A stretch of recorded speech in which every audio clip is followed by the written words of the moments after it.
नमस्कार, मैं आचार्य अनुपम जोली। वृषभ राशि वाले लोगों के लिए आगामी सप्ताह अर्थात 13 अप्रैल से 19 अप्रैल के मध्य ग्रहों का आपके जीवन पे असर और उसका समाधान अर्थात राशिफल लेकर आया हूं। सबसे पहले मेजर जो चेंजेस आ रहे हैं प्लैनेट्स की उनकी बात कर लेते हैं। तो 14 तारीख को सूर्य चेंज हो रहे हैं सुबह 9:31 पर और सूर्य 11वीं राशि से 12वीं चले जाएंगे। हालांकि 11वीं राशि में आपका बहुत लाभ था। सूर्य का 11वीं राशि से गुजरना आपकी राशि से बहुत धन धान्य से परिपूर्ण करता है और कई प्रकार के सुख देता है। अब वो 12वीं राशि में आ जाएंगे, परंतु ओवरऑल सप्ताह बहुत अच्छा जाने वाला है क्योंकि आपका जो चंद्रमा है बहुत फेवरेबल है इस हफ्ते। इस हफ्ते चंद्रमा आपके 10वें घर से आपकी राशि तक इनका संचरण रहेगा।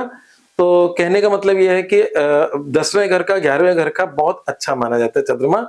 आपके काम धंधे में ऊंचाइयां देता है, आपके इनकम में लाभ देता है और राशि से गुजरना वो भी आपको पुष्टिदायक शक्तिदायक देता है। तो कुल मिलाकर बात है कि ये पूरा हफ्ता मतलब वृषभ राशि वाले लोगों के लिए अच्छा ही जाने वाला है। हाँ, जो सूर्य का अंतर है, जो चेंज है उसके क्या परिणाम है वो भी बताते हैं। और चलिए बधाई देते हैं बिना देरी करें।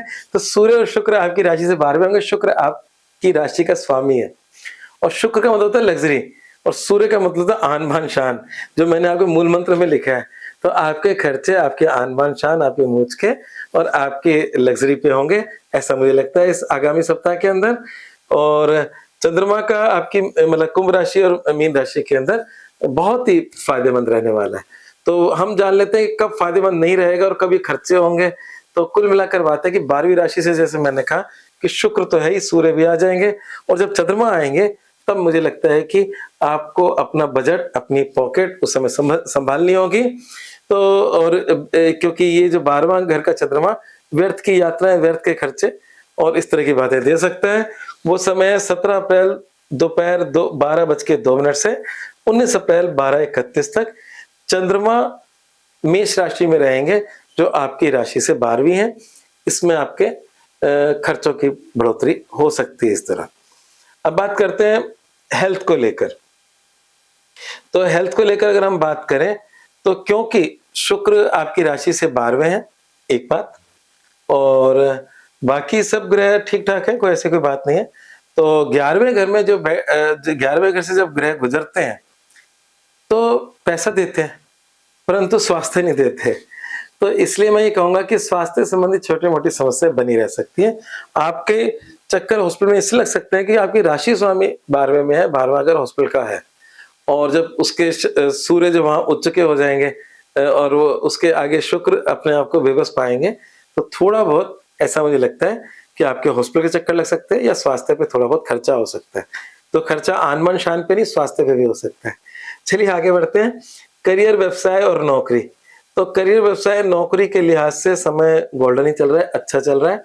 आपके काम धंधे के विस्तार का चल रहा है, इनकम के विस्तार का चल रहा है, इंक्रीमेंट का चल रहा है। जिन लोगों को उम्मीद है कि ऑफिस से इंक्रीमेंट मिल जाएगी तो वो अपना दावा पेश जरूर करें क्योंकि समय बन रहा है जिसमें आपको इंक्रीमेंट मिलेगा।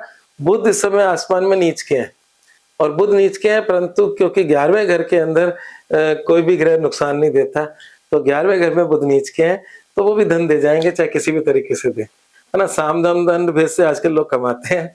तो इसलिए समय वृषभ राशि वाले लोगों के लिए करियर के लिहाज से उत्तम समय चल रहा है। अब बात करते हैं प्रेम संबंधों की।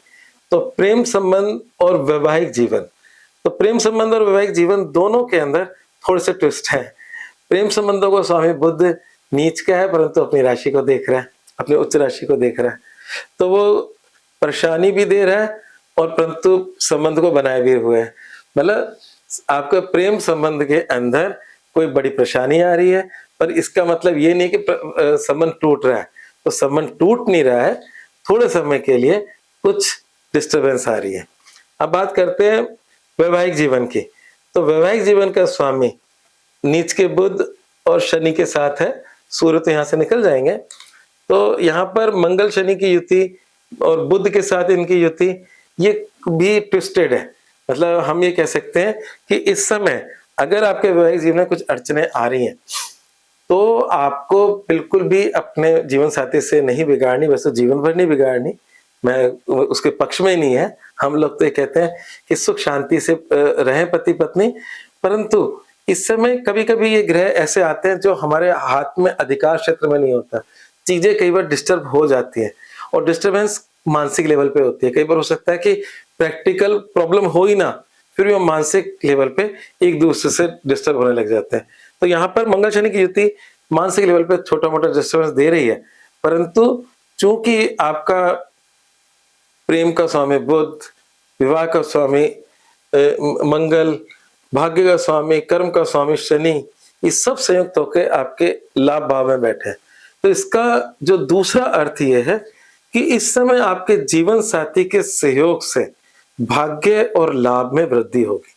तो इसलिए आप अपने जीवन साथी को अपने कामों में जोड़ें, अपने साथ उनको लें, उनका आपके साथ होना ही आपको लाभ या भाग्य देगा। तो ये एक ट्विस्ट है कि थोड़े डिस्टर्बेंस भी रहेगी, परंतु इनडायरेक्टली उनसे लाभ मिलेगा और डिस्टर्बेंस हो तो मना लेना अपने जीवन साथी का। ये मैं कह रहा हूँ और ये आज के लिए नहीं कह रहा, ये तो चलो योग के लिए बोल दिया, फॉरएवर के लिए बोल रहा हूँ। ठीक है?